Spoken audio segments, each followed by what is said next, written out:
Retrospectives are an essential part of continuous improvement for individuals, teams, and the entire organization. Yet many teams fall into the trap of doing retrospectives to just comply with what a particular Agile framework recommends without even considering the why behind the retrospectives. This is what it sounds like when you ask those teams what they think about retrospectives. It's always the same retrospective, same topics and same complaints. We never change anything. It all remains the same. It's just a waste of time. Nothing never ever changes.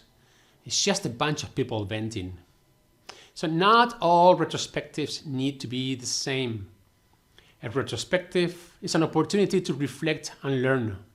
And there are many ways to do this. When I say learning, I don't just mean improving a process or technology, but also learning about ourselves, about our teams, about our relationships, and even our culture as a team. If you want to learn and experiment different ways to facilitate retrospectives, check out this book, Agile Retrospectives by Esther Derby and Diana Larson. So sometimes teams just want to vent. Some of the times they need to redesign their team alliance. Others, they want to look for improvements, root causes. And other times they just want to strengthen their relationships.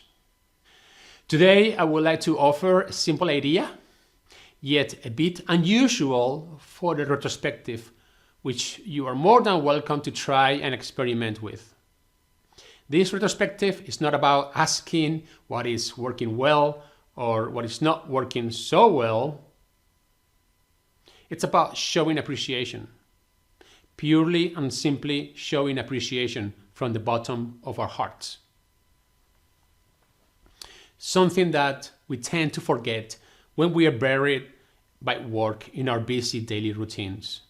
By showing appreciation, we move ourselves to a positive state of consciousness, moving away from judgment and negativity. So let's call this retrospective expressing authentic appreciation. This is how to set up the stage.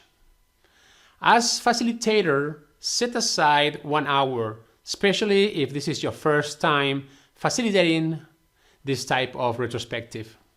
Provide post-its if the team is co-located, or use an online tool with voice and video capabilities if team members are dispersed.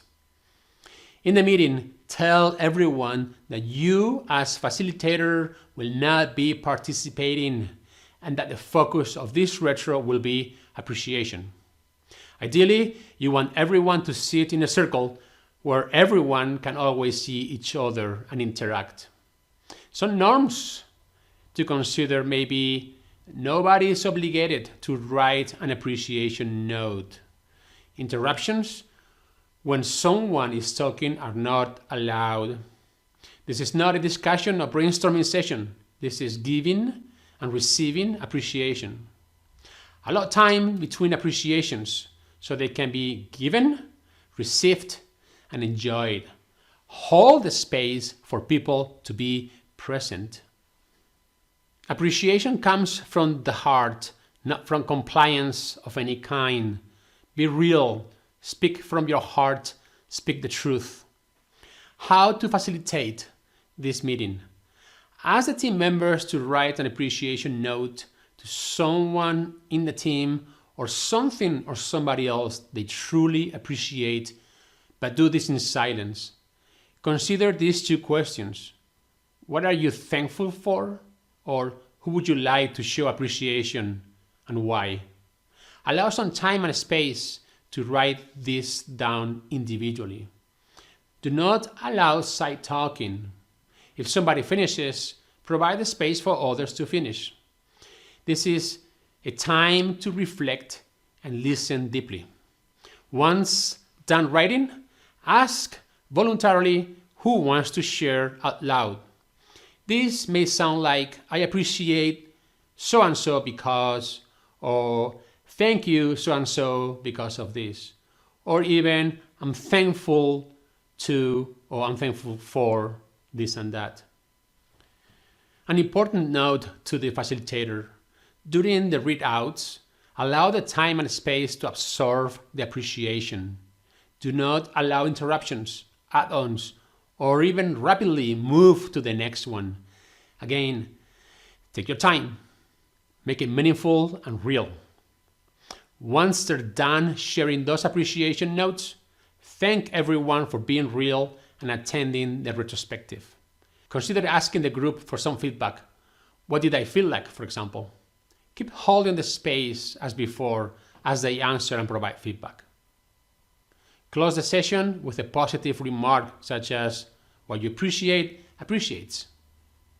Public appreciation helps individuals increase the level of serotonin, which regulates anxiety, happiness, and mood. Use this format of retrospective once in a while, don't overdo it, and continuously be the model you want to see in others, meaning start asking yourself, what am I thankful for? And show that appreciation around you. Others will follow. Or values. It doesn't have the same impact saying, thank you team for your work, or great work team, than actually saying something like, thank you team for believing in yourselves, following through your commitments, and making this a memorable milestone. I would love to hear from you when you try this. Share those experiments with me, either in the comments or by sending an email. Once you're done with this, maybe consider these questions. How would you describe the energy in the room during that retrospective? Was it positive? Was it intensive? How would you describe that energy? What was the impact to the team? What kind of feedback did you receive from them? Again, I'd love to hear from your experience. Send me an email or put it below in the comments. Cheers.